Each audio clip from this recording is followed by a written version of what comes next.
Dear students, in the previous class we are solving some problems. The next problem is g of s h of s equal to k by s, k by s square, k by s cube, k by s power 4. For such type of problems, if the transfer function consists the only poles at origin, then the root locus is nothing but angle of asymptote lines.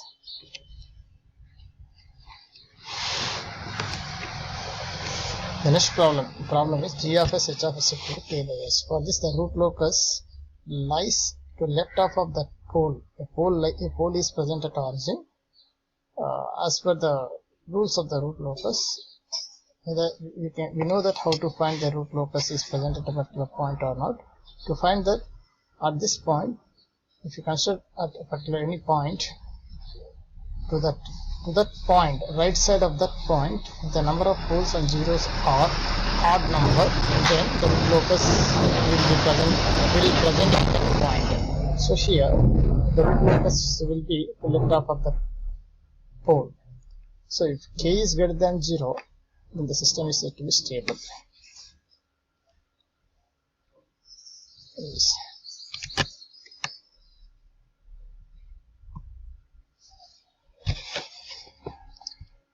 Then is k by s square. That means two poles are present at origin. So if two poles are present at origin, always the root locus has to start from pole and has to end at 0. We will be assuming it as 0 is present at somewhere else infinity. So the root locus will be like this. So the system is marginally stable. To make the system to be stable, always add one finite 0 in the left half of S plane. To make this system to be stable, so actually it is two poles present at origin, so the system is marginally stable. If at all if you want to make this system to be stable, we need to add 1 0 in the left half of S plane.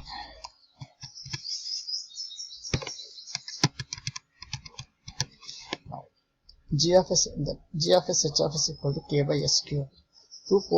Three poles present at origin, so the root locus path will be like this. If the root locus path is lying on the right half of S plane, the system is said to be unstable.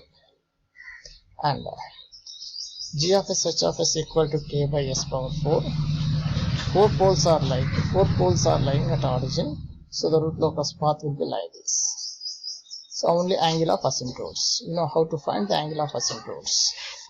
For n poles at origin, n minus 1 finite zeros are required in the left half of S plane to not affect the system stability.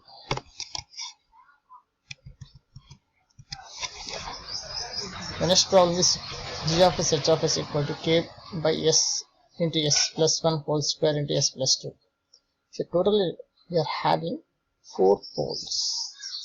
One pole at origin, two poles at minus 1, one pole at minus 2. So always the root locus will be starting at from pole and will be ending at 0. Since here in this case we are having 4 poles, so we will be assuming it as 4 zeros will be present at infinity. At what angle, that depends on, we need to calculate angle of asymptotes, breakpoints, centroid, all those things as usual.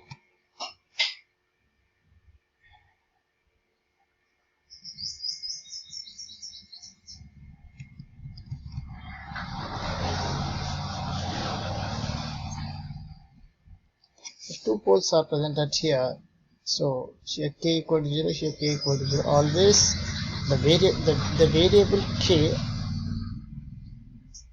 will be starting from k equal to 0 at the pole and will be ending at 0 at, that is k equal to infinity. In the root locus, the k value will be varied from 0 to infinity.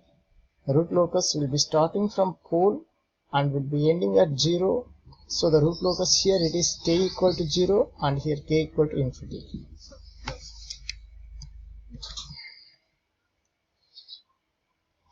Yeah.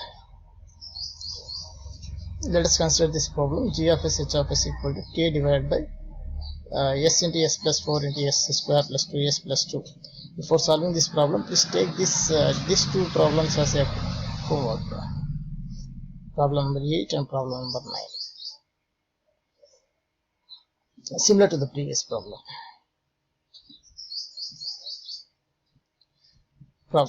Next problem is the problem. Here also we are having 4 poles. One pole is at origin, one pole is at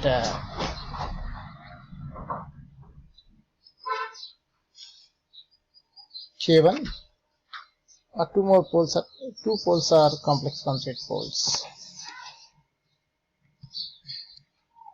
So we'll be considering the cases when K1 is greater than 2, what happens to the system, and K1 is less than 2, what happens to the system, and K1 equal to 1, what about the stability of the system. Case 1, when K1 is greater than 2. So if it is greater than 2, s plus 2, that means let us consider it as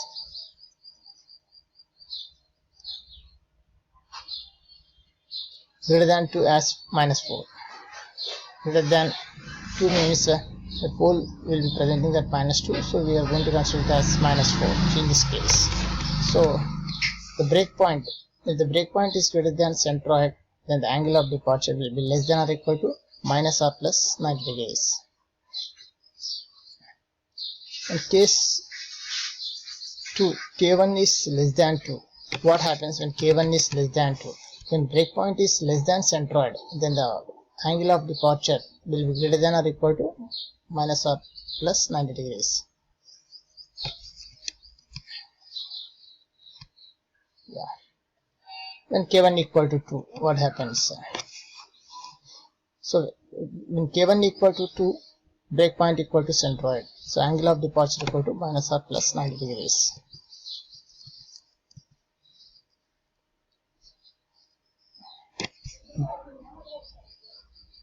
Breakpoint equals centroid, and all the poles are symmetric about the breakpoint. The number of poles meet at a breakpoint is 4.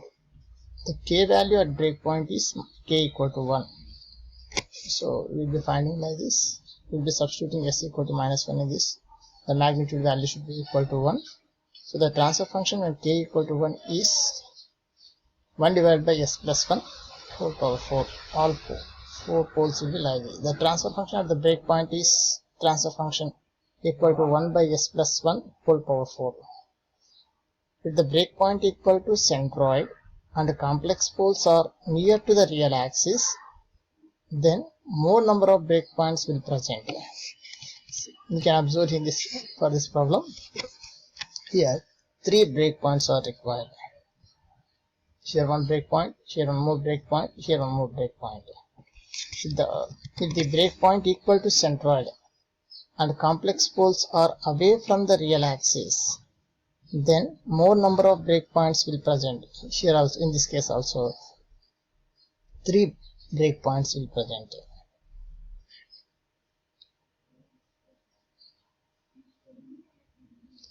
Here one breakpoint, here one more breakpoint, and here one more breakpoint. 3 breakpoints will be presented. Now let us consider an example.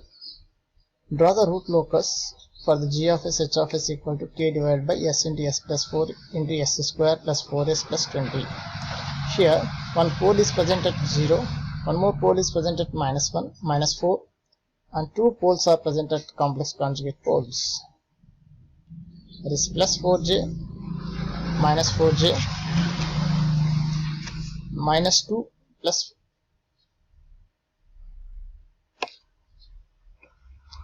minus 2 minus 2.45 minus 2 minus 0.45. These are the 4 locations.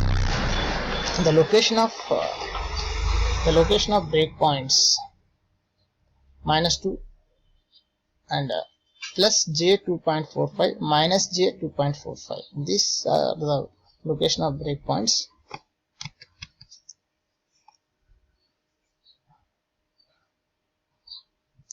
This is the k value. To find that we are differentiating and we are equating to j, we need to equate to 0. so that we will be getting it as that value. For this problem, find the number of breakpoints and draw the root locus. How many breakpoints are there? Just by seeing that problem we can find. Know the k value, differentiate it and find the equated to 0, so that we will be getting it as breakpoint locations. Minus 2.82 and minus 1.18.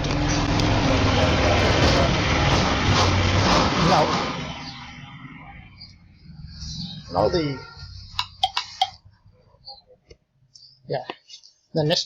next topic is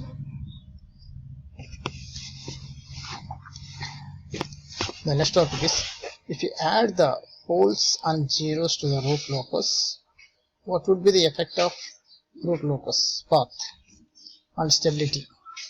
Addition of poles and zeros are allowed only to the left half of S plane.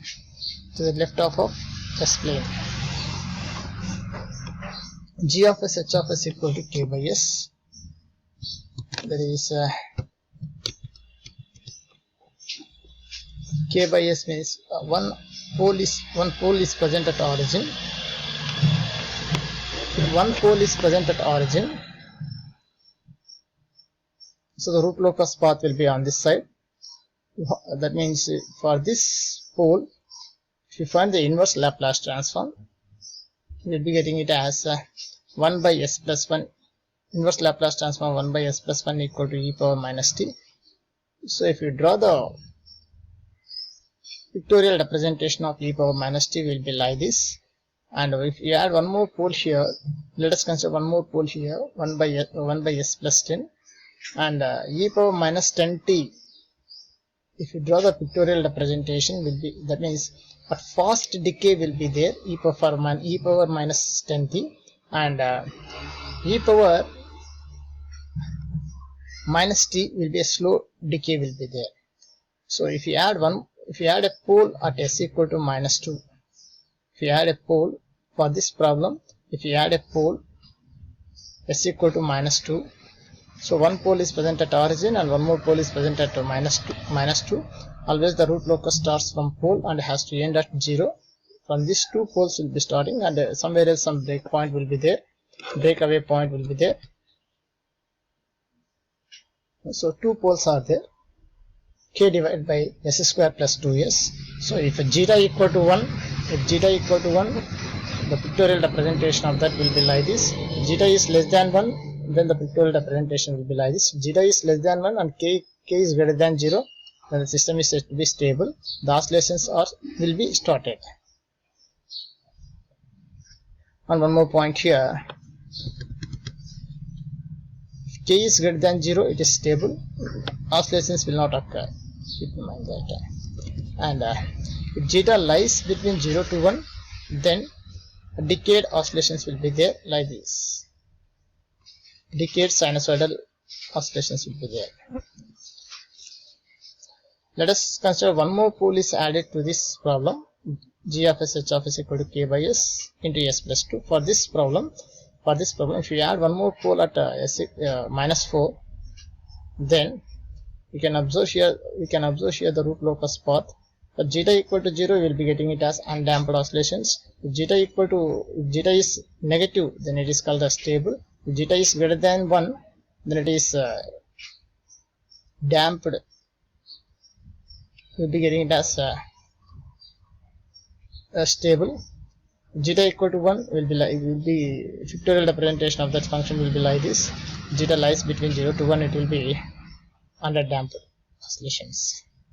As k decreases, the response also will be decreased, and zeta also will be decreased, whereas frequency of the omega d value will be increases. Damped frequency will be increases. As omega d increases, time domain specifications decreases. Keep in mind this point. You need to keep in mind that as omega d decreases, time domain specifications. As omega d increases, the time domain specifications decreases. The root locus branch shift towards the imaginary axis, that is the right half of S plane. The system relative stability decreases, the system becomes more